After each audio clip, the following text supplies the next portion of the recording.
Y'all, I feel like we need to have a conversation about morning routines because if I had $1 for every client who came to me saying, if I could just get my morning routine together, my life would be so much better. And the reality is that is not the case. So that is what I'm talking about in today's video. If you are obsessed with this idea of coming up with a perfect morning routine, number one, please stop watching Andrew Huberman. I love the guy, but he's making you a little crazy. And number two, I want you to realize that the morning routine that you have is not the problem.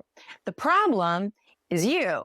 And that's what we're going to get into in today's video. And if you're new here, welcome. My name is Karen McGill. I am an ADHD coach and creator, and I'm here for busy, ambitious brains who think that a morning routine is going to solve all their problems, but it's not. So let's get into it. Now, I love a good Huberman hack just as much as the next person, but I'm going to cut to the chase right away and tell you why trying to craft this perfect morning routine and then failing at it again and again is a waste of precious time and energy. You are trying to fix an internal problem with an external solution. And if you've been around here for a minute and you've heard anything I've talked about when it comes to ADHD, I really do often suggest externalizing things so that you're not using your brain to remember steps when it comes to anything, not necessarily just the morning routine.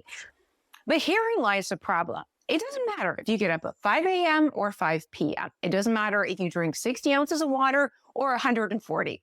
It doesn't matter what supplements you take, whether you have breakfast right away or halfway through your day. What matters is that you understand what you need in order to have the right morning setup that's going to set you up for the best day ahead. And that is going to look completely different from Andrew Huberman and Robin Sharma and every other human being on the face of God's green earth. You've got to start with what you need in order to set yourself up for the ideal day. And that starts with a lot of self-awareness, really understanding, like, how do you feel when you wake up in the morning? If you wake up in the morning, maybe you do the night shift.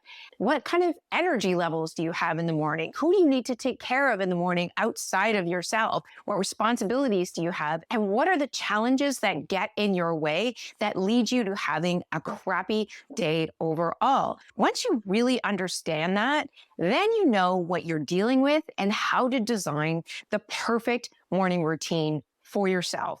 So when a client comes to me and they're frustrated because they're trying to follow the routines of all of these experts and nothing seems to be working for them, that is the first clue that they haven't actually examined what they need as an individual in order to have a really good morning routine that sets them up for a successful day. The second thing I see, and this is a huge problem for everyone, but I especially see this in my ADHD clients, we want to change everything at once, from the time we wake up to the coffee we drink and the sunshine we take in, and all of the various different steps and creams and lotions and potions that make up this brilliant morning routine. And maybe we're successful with a day or two, and then it gets a little bit half-assed on day 3. And by day 5, you don't even remember the morning routine you were trying to instill the week before. And herein lies a problem with that. As human beings, our brains do not like change. So when you try to change a whole bunch of things at once, you are guaranteed to fail miserably. So once you've spent some time understanding what it is you need to have the perfect morning routine, the next thing to do is start with the lowest hanging fruit change, aka the easiest change you can implement, and start there and do it for at least a couple of weeks until it becomes like routine. You would do it even if you were half asleep, and then you bring in a new change. Changing everything at once is a recipe for failure for anyone. Yet if you have ADHD and you fail to follow through on something that was never going to work in the first place, you have a tendency to internalize that failure and make it mean something horrible about your character. And I hate to see that. So anyone trying to set up a bunch of different routine changes at once is setting themselves up for failure. It has nothing to do with your ability to follow through on things in general. You're just not setting yourself up for success. So self-awareness, number one thing at a time, number 2. And the last thing I would say about setting up the ideal morning routine for you is that most people overlook the fact that a good morning routine actually starts around 6 p.m. the night before. The way you end your days has an enormous impact on the way you start the following day. And I think that somehow that gets lost in translation. Obviously, getting enough sleep is a huge piece of that. And I know so many of you deal with revenge bedtime or whatever it's called. I don't deal with that. I love going to bed. It's my favorite place to be.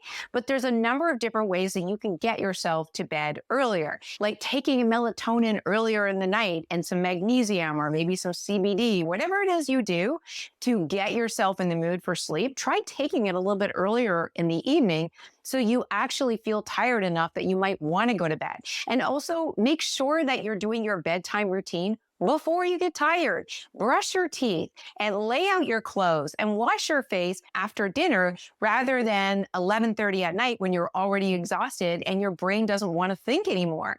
Do those bedtime routines early and you've gotten them out of the way. So when you're feeling tired at 9 or 9:30, then you just need to roll right into bed and you don't have all of those challenges ahead of you, making it harder and harder to actually get off the couch and get yourself ready for bed. Get yourself ready for bed before you're so tired that you don't feel like getting yourself ready for bed, and you will get to bed a lot easier and with a lot less drama, and you can thank me later. So to wrap this up, remember these 3 things. Number 1 is self-awareness. The perfect morning routine for you can only be designed by you. So ignore Huberman and everyone else and think about what it is you need to have a good morning that sets you up for a great day ahead.